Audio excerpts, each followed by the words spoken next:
issues of freedom of expression. When it comes to freedom of expression, it's absolutely clear there are limits to it when it comes to hate speech, harmful disinformation, the incitement to violence. So I hope that all those who look at that strategy and you analyze it are doing it very much in recognition of the incredible path that Europe, and in particular the European Union, have had over the last couple of decades to build indeed a continent that is built on peace, human rights and dignity, with all the issues that there are. As always, there are issues, but it's important to honor that incredible achievement for humanity. When it comes to Venezuela, and in particular, not so much Venezuela, I mean, obviously concerned about the tensions that exist. It's clear that, I mean, my overarching concern is the human rights issues in Venezuela themselves. I have been extremely vocal about how we see the situation. We also know that any escalation is not in the interest of anyone. And so our call is always for de-escalation, for finding a way to deal with this through constructive engagement between the two countries. When it comes to the events, especially what you referred to in the Caribbean, as you know, I've been extremely clear. I consider them a violation of international law, in particular international human rights law. I have asked for prompt, independent investigations.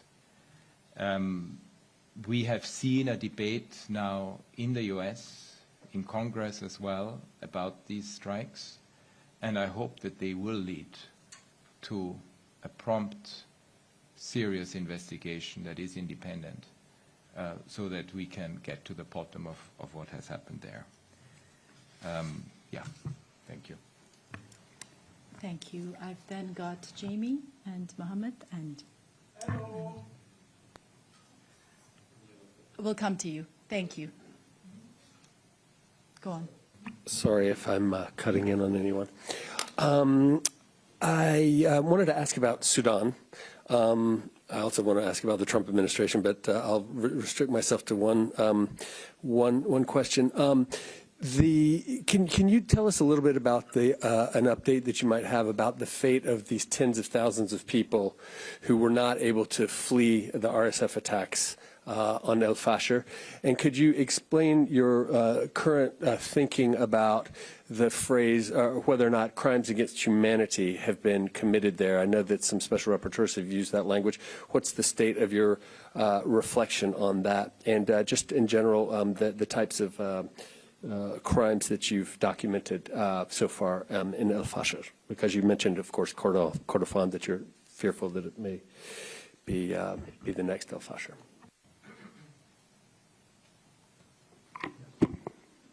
Thank you so much. My name is Mohammed, from a reporter of Turkey's Anadolu News Agency. My question is about Gaza and Israel, and the following the Israel's actions in Gaza, the effectiveness of international law being questioned worldwide. What do you think needs to be done to regain this trust and ensure Israel's accountability?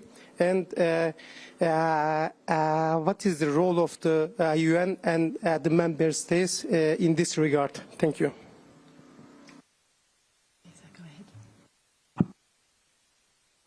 Beyza Dönmez, Anadolu's English Wire. I also want to ask about Gaza, especially it's been said that we are close to the second phase of the ceasefire.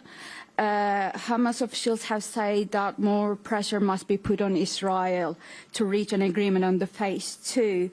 And also, after the ceasefire, we see about 400 people being killed. So, well, how do you evaluate that? And also, there has been Israel's military chief saying that the yellow line that divides Gaza under Donald Trump's ceasefire plan is new border now. And what is your comment on that? Thank you. Look, on Al Fasher, we have been able to send teams to Chad, but also to North Sudan.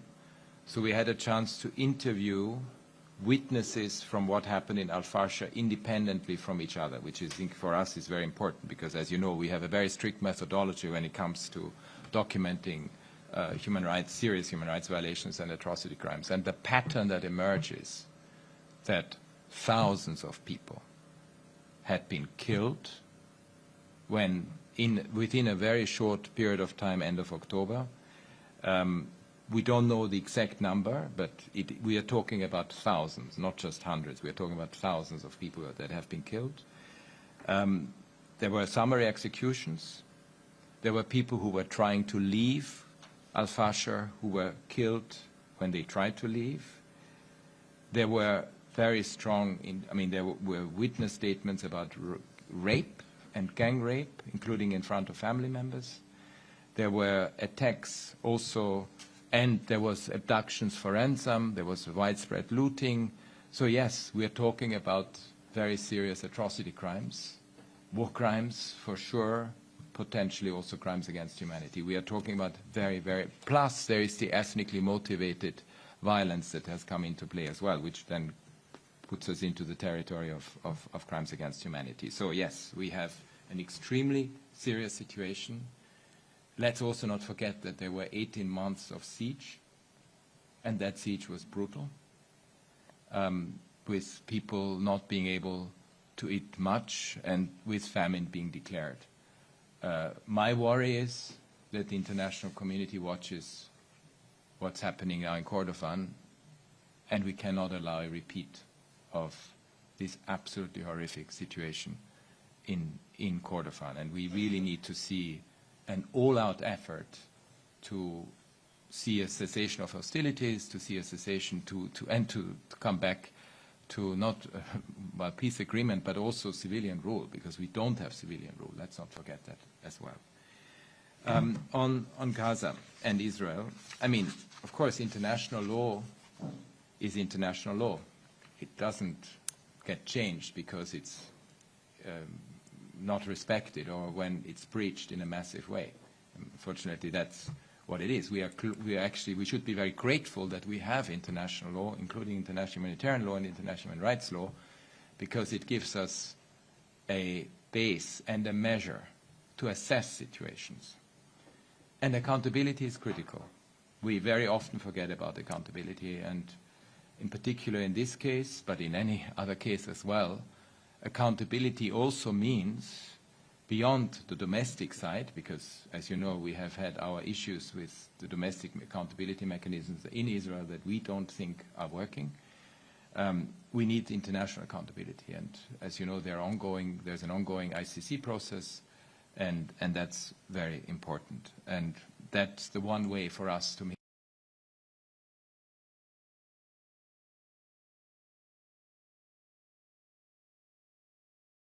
very worried because others will use the fact that international law was not respected and will point to it. And we have heard this from even other belligerent parties. They point to different situations and they say, well, international law was breached here. Why can't I do it here either? So we have a very real issue. That's what international law is all about.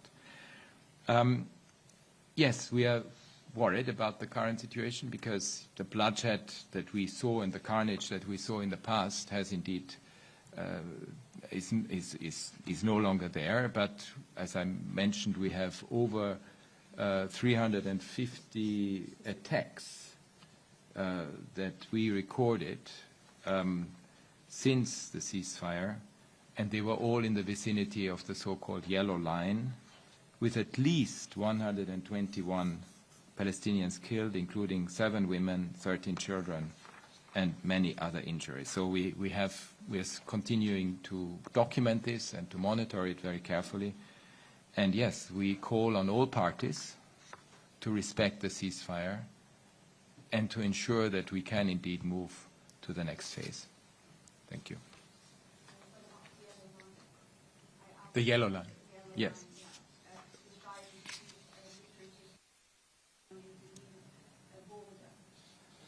Well, the Security Council resolution is very clear about not calling anything a border or anything else. It is about a territory that needs to be respected in its entirety. Thank you.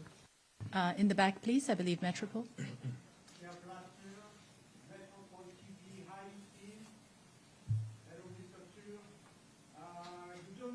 About Haiti, what you connaissance, quelle est ta connaissance de la force de 5000 soldats envoyés par le Conseil de sécurité et de 5 membres de la société civile?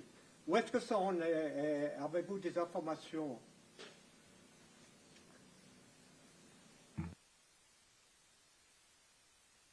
Alors, je vais le dire en français d'abord et après en anglais. Absolument, la situation en Haïti est quelque chose qui nous préoccupe énormément. Comme vous savez, moi, j'étais en mission là-bas et en visite là-bas il y a 2 ans et j'ai suivi de très près la situation depuis. Et en fait, si on regarde les chiffres, on a vu cette année, on a documenté 5153 personnes qui étaient tuées. On voit de plus en plus que ce sont bien sûr les gangs qui se répandent dans le territoire, pas seulement au Port-au-Prince, mais on est aussi concerné ou préoccupé par le fait que le gouvernement et les forces, parce qu'ils utilisent une compagnie privée qui a utilisé des drones, et évidemment ça aussi peut. Et ça a déjà affecté des civils. Et je pense que justement dans des opérations du maintien du droit, c'est très important de respecter les droits humains et tout impact que ça peut avoir de leurs mesures sur les personnes. I'm also, and so I just mentioned that we have seen a deterioration in Haiti. If you look just at the numbers for this year, 5,153 killings, 2,349 injuries. We have seen a deterioration just also in rural areas outside Port-au-Prince. I'm also concerned about the use of drones by a private military company that the government is using, and we have again seen an impact on people with killings, over 700. And we absolutely need to make sure that the arms embargo is respected. And we've seen too much arms flowing into Haiti still. But also when it comes to the multinational security support mission, aggression force that was adopted by the Security Council, we hope that there will be accelerated efforts to set it in train. I think it's a very slow process, much too slow, unfortunately. And we also need to make sure that in the implementation that human rights safeguards are fully respected, because when it comes to law enforcement operations, that needs to be part of the package. Thank you. Yes, Jeremy, Catherine, and then in the back. Thank you, Ravinia. Jeremy Lange for the French National Radio over there. If I may, I will ask my question in French as well, and if you can respond in French, that's perfect. Otherwise, English will do fine. Vous avez parlé, vous avez dit que les droits humains étaient attaqués dans votre préambule, propos liminaire. On a le sentiment qu'ils sont attaqués depuis maintenant un certain nombre d'années. Je voulais simplement avoir votre réaction par rapport au fait que ce qui est peut-être nouveau, c'est qu'aujourd'hui, ces attaques semblent provenir de la part des pays qui étaient les donneurs traditionnels pour les droits de l'homme. Comment votre bureau deal avec ça, comment on fait face au fait que voilà, les donneurs traditionnels sont aujourd'hui ceux qui attaquent le plus sévèrement les droits de l'homme. On pense aux États-Unis, mais également des pays européens. Et une deuxième question peut-être sur les finances aussi. Vous avez parlé des fact-finding missions qui ne peuvent plus avoir lieu, des country missions qui sont également affectés par les cuts. Je suis désolé, je fais du franglish. Est-ce que vous pouvez partager avec nous aujourd'hui quels sont les prochaines entités ou les prochains pays qui sont menacés par ces coupes budgétaires? Est-ce que vous pouvez nous dire dans 3-4 mois, si on n'a pas d'argent, ce pays-là également va devoir réduire notre mission, cette mission ne va pas pouvoir être renouvelée. Voilà, est-ce que c'est quelque chose qui est déjà dans les tuyaux? No worries. Catherine, please go ahead. Oui, Catherine, ARD, German public radio and TV. It's also about Europeans. Yesterday, the European Union decided to considerably weaken their Supply Chain Act. What's your reaction about it? How does it impact human rights worldwide?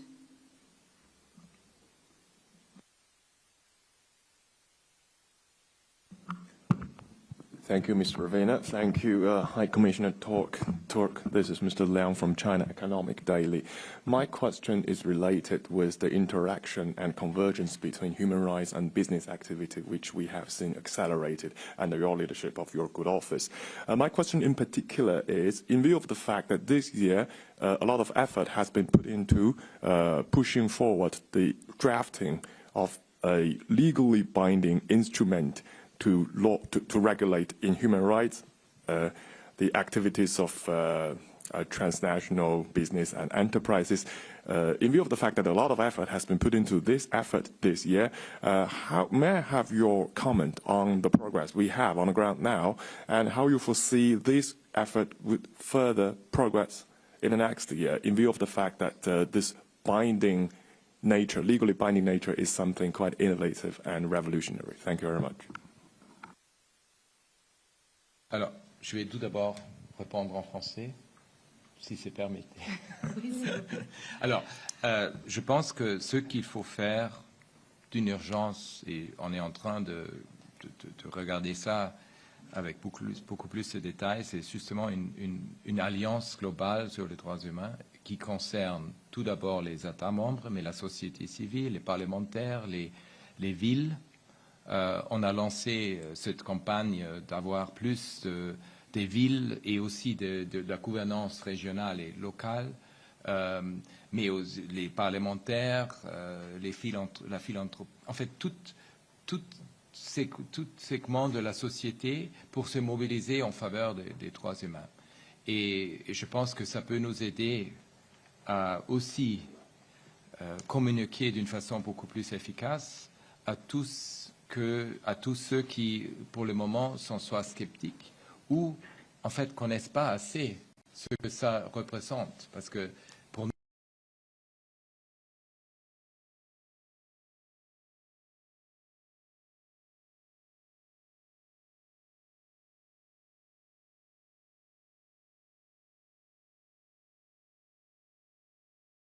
quotidienne. Et je pense que, justement, ça, c'est extrêmement important.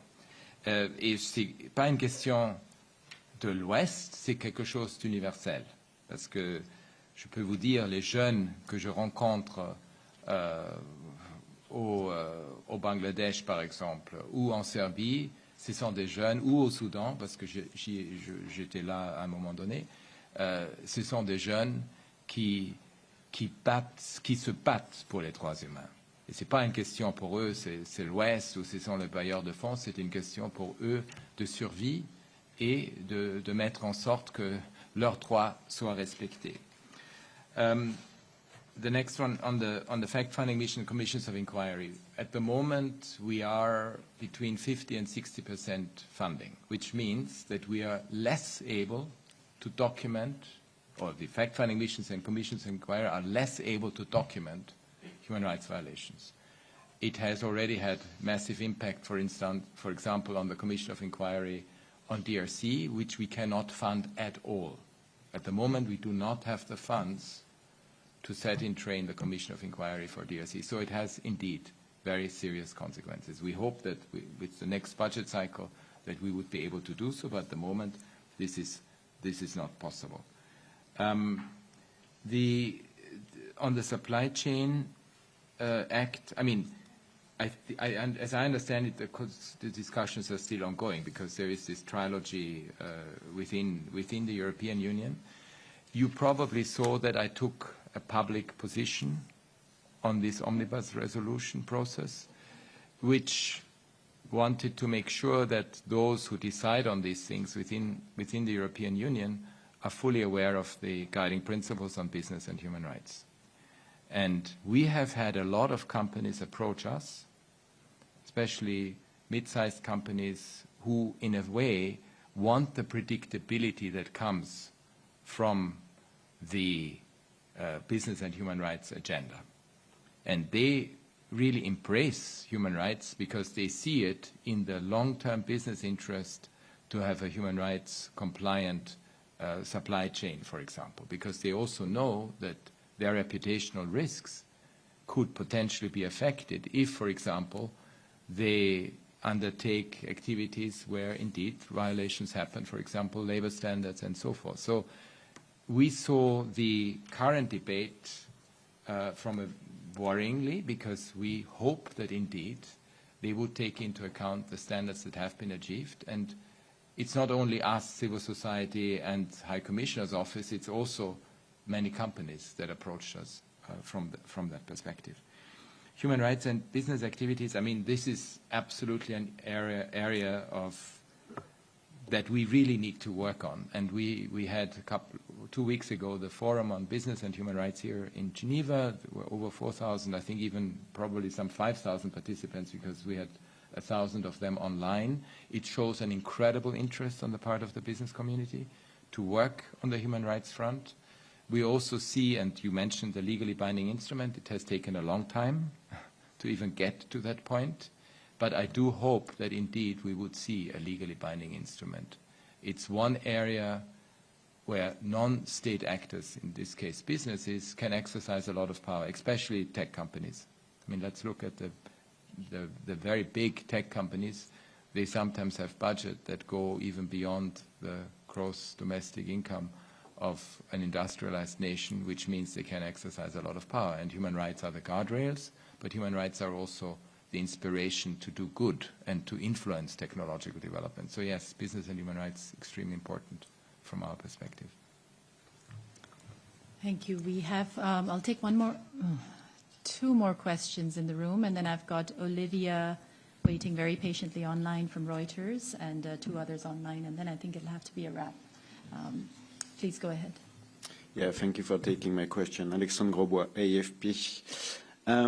About Sudan, you must of course be aware about the fact that there are a lot of reports stating that UAI is arming the RSF paramilitary force.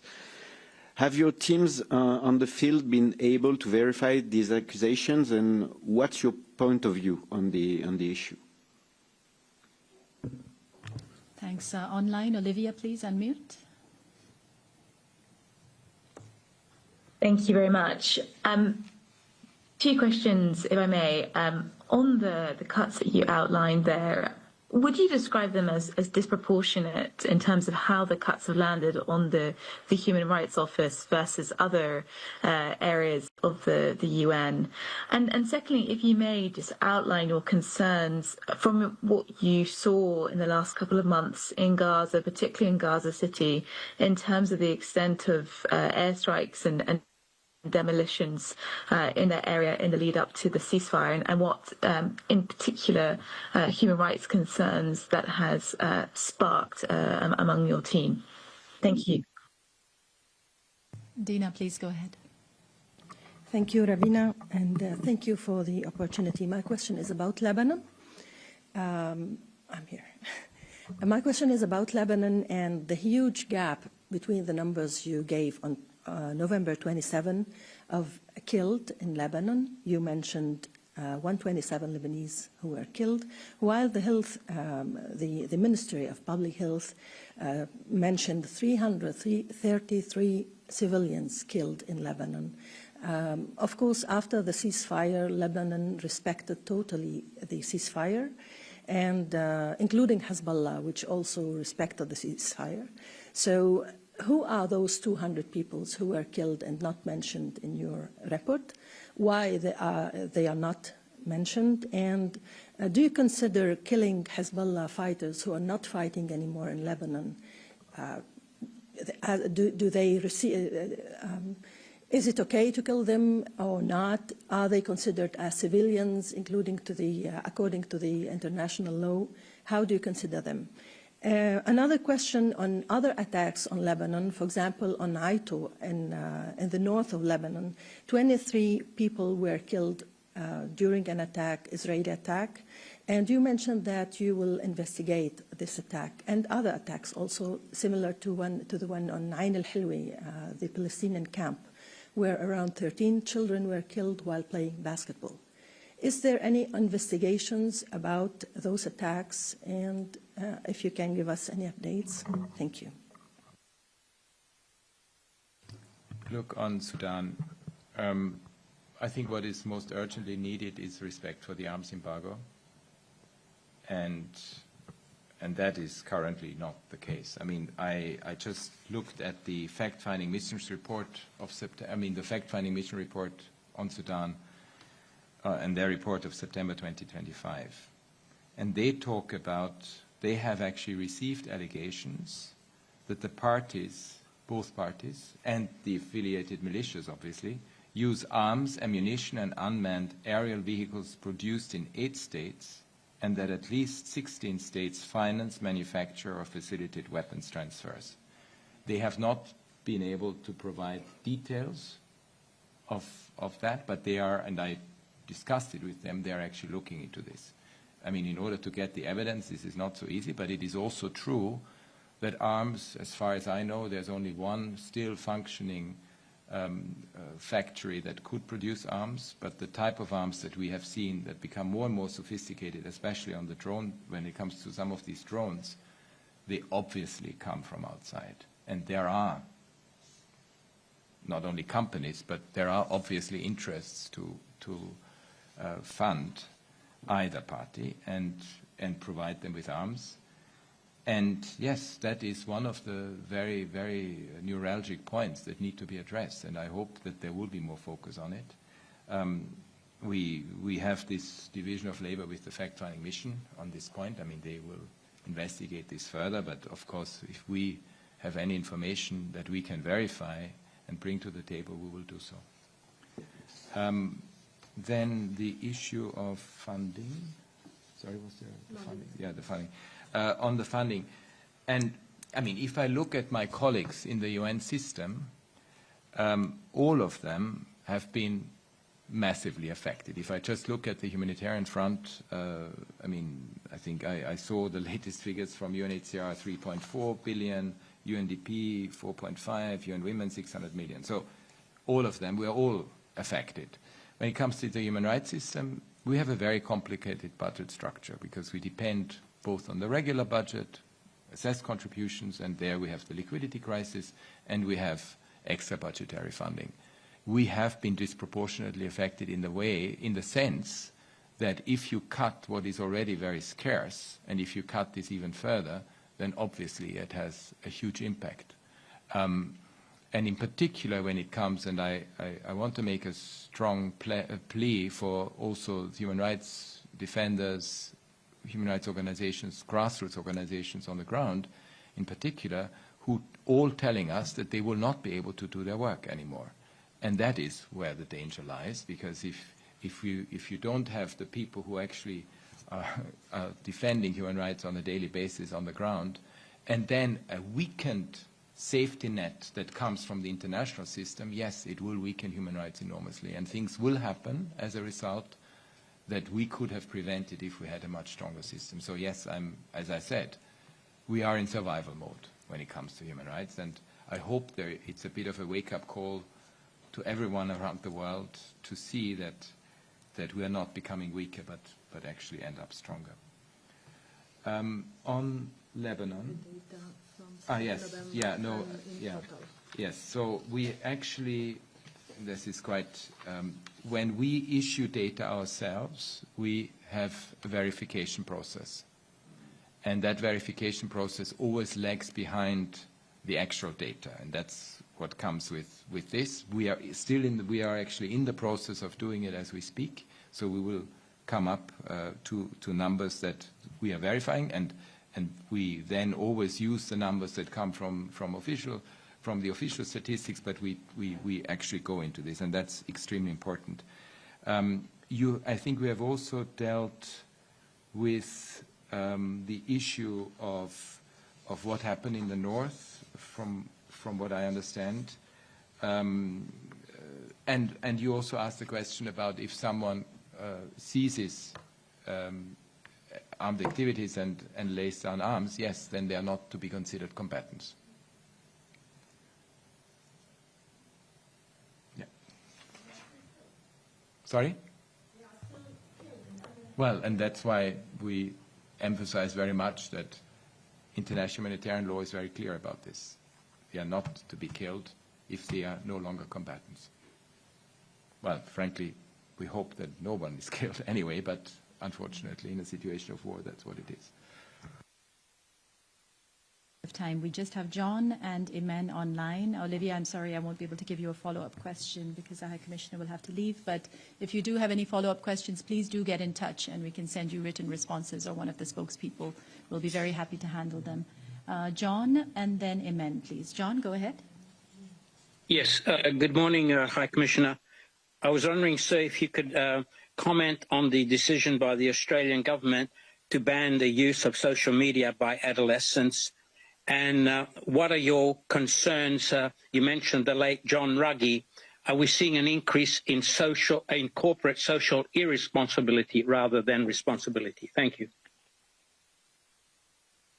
Imen, please go ahead. Thank you so much.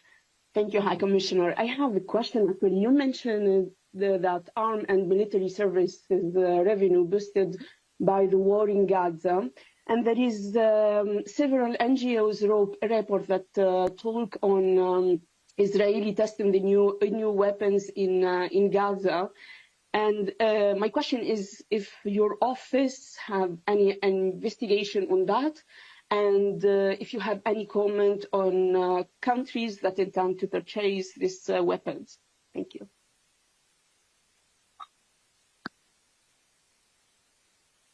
Actually, just realized I forgot to answer one question from one journalist about, what do we see in terms of human rights impact in the situation in Gaza. I actually met yesterday a Palestinian who is working on mental health issues, and the response, what he described to me about the most serious mental health crisis that one can imagine after what had happened is extremely acute. What he described was harrowing in terms of trauma. Basically, everyone is traumatized, and especially children. You can imagine, and women. And I have had a chance to talk to some of my colleagues who have lost family members, who mentioned to me what this means, and I can, only talk about the extreme trauma that I saw in them as well. So on Australia, well, I think we know how difficult it is for societies to grapple with the issue of how to keep children safe online. And we have had the social media platforms launched now quite a few years ago, but I don't think at the stage when they were launched that a human rights impact assessment was actually done. So we are actually catching up with the technological developments. So countries are going to try different things. And it's not only, by the way, Australia, it's also, we have a similar law in California, we have draft laws also in Europe. It's very important to keep monitoring what works, what doesn't work. But it is also very clear from a human rights perspective that the best interest of the child has to be taken into account in all of this, including the protection and safety concerns that children face. What then the best method is I think what we are actually experiencing as we speak. So it's very important. When it comes to broader issues of corporate responsibility, I have to say, as I said, I was very encouraged by the fact that we have so many people come to our Business and Human Rights Forum, and we have seen a lot more interest than ever before. So there's sometimes a bit of a disconnect between what we hear, including on the part of governments, and what actually those who are actively engaged want. The same, by the way, on climate.